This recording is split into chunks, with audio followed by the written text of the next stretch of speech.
wheel came in on a gray Tuesday, lashed to the back of a mule that looked as tired as the woman leading it. Silas Holt heard the creak of his shop door and looked up from the adze he was sharpening. He registered the green skin, the tusks, braided dark hair shot through with road dust. And then he registered to the wheel leaning against her hip, the rim cracked clean through in 2 places, and the worn coat that had seen too many cold miles. He did not reach for anything behind the counter. He did not check the latch on the door. He just set the ads down and said, "Bring it in out of the cold." The town of Heller's Crossing had opinions about orc travelers. Silas had heard most of them, from the men at the feed store and the woman who ran the post. And he had not found any of those opinions especially useful when a cracked wheel needed mending. He pulled the wheel to his bench, ran a thumb along the brake, and named a price that was roughly what the timber and the rivets would cost him, and not a penny more. The woman, she gave her name as Mora, looked at the number he wrote on the slip of paper and then looked at him, as if checking for the part of the offer that bit. There was no such part. He went to work. He had been sick for the better part of a year. Fever that came in the spring and would not leave until autumn had taken weight off him. He hadn't fully put back on, and it had taken customers, too, men who found other shops while he was bedridden and didn't entirely find their way back. The workshop was tidy and well kept, because Silas was the sort of man who kept things tidy even when he had no reason to.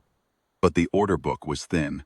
He worked mornings as long as his strength, held and rested in the afternoons, and he did not complain about this to anyone, because there was no one in particular to complain to. His wife had been gone 6 years. His son had moved west to the territories and wrote when he remembered. Mora sat on the stool he pointed her toward, the one near the pot-bellied stove, and watched him work without saying much. He didn't require conversation. The wheel took him the better part of 2 hours, and when it was done right. The rim true, the rivets flush, the whole thing balanced the way a wheel was supposed to be balanced. He'd done hundreds of them in 30 years, and he still cared how they came out. He rolled it to her. She pressed a thumb to the rim. It a slow turn and nodded once, the way a person nods when something is better than they expected. She came back the following week with a wagon trace that had split at the stitching. He sewed it with good waxed leather and charged her for the material. The week after that, it was a cracked axle housing, a longer job, and he told her to come back Thursday. She came back Thursday. He had the kettle on a habit. It was cold that week, properly cold, fine sleet on the windows, and he poured her a cup of the same bitter black tea he drank himself and set it on the corner of the bench without making anything of it.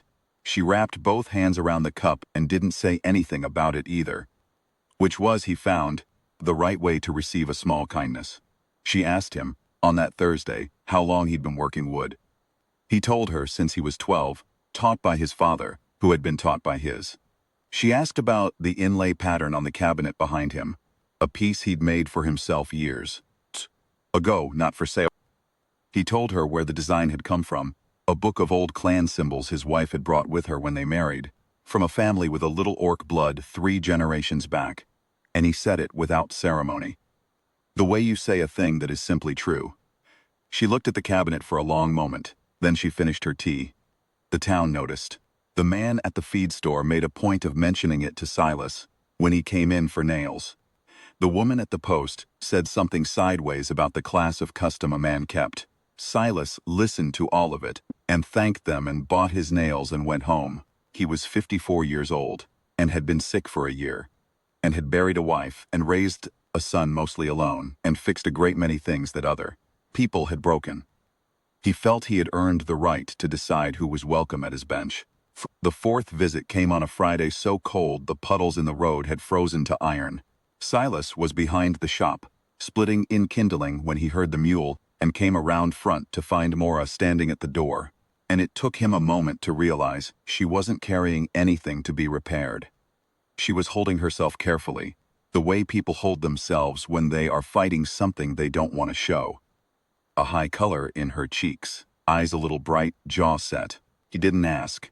He just said, "Come in," and she came in, and he put her on the stool and went for the kettle. He had bread from the baker 2 streets over, good dense rye, and he cut her 2 thick slices, and put butter on them and set them on the corner of the bench the same way he'd set the tea. He went back to work on the table leg he'd been turning, which needed to be done, and he let her sit in the warmth and eat and not be looked at.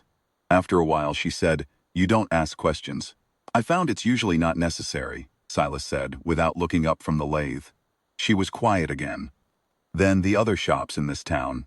When I came in the first week, I know what they did," he said. "I'm not them." She left an hour later, steadier. She didn't say thank you. She didn't need to. He understood from long experience that some gratitude was too large for words and had to be expressed in other ways, at other times.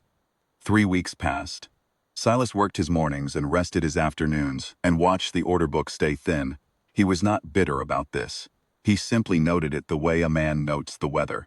On a Monday morning he came downstairs to find a different mule at his door, a finer one, and Mora standing beside it in clothes he hadn't seen before. Fine charcoal wool, well cut. A short cloak with a clan seal at the throat, a double ring of interlocked circles in copper and dark green. Her hair was braided differently, more formally, and she carried herself without the deliberate plainness she'd worn before. She looked like exactly what she was, which Silas had not until this moment known. She said, "My name is Mora, trade voice of the Greyveld Confederation. I have spent 6 weeks in this valley assessing its towns for a potential route." She paused. "I have finished my assessment." Silas stood in his doorway in his work apron and said nothing, because he didn't know yet what to say. "The route will open in the spring," she continued.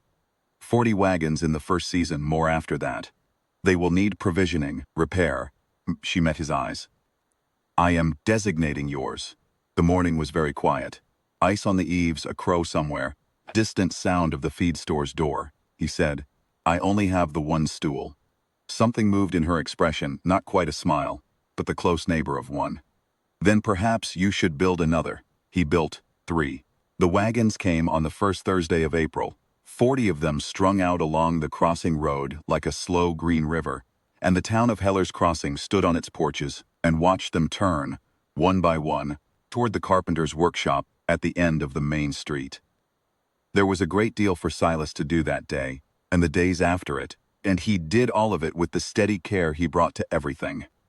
And by the end of the week his order book had more in it than it had held in 2 years. Mora came with the last wagon. She was in her traveling coat again, she seemed to prefer it, and she brought him a gift from the Confederation, a bolt of fine orc woven cloth, dark green and copper, the Greyveld colors, with a note in a careful hand that said the pattern was a traditional thanks gift, given only to those who had shown the Confederation's people what good faith looked like. He set the cloth on the shelf beside his wife's old book of clan symbols, where it looked, he thought, exactly right. She asked if she could sit on the new stool. He said he had in fact built it for that purpose. She sat, and he made tea, and outside the window, the last wagons were rolling out of Heller's Crossing into the wide spring afternoon, and the workshop smelled of sawdust and oil and something warm that had been missing from it for a long time. He was not sure when she had stopped being a stranger. He wasn't sure it mattered.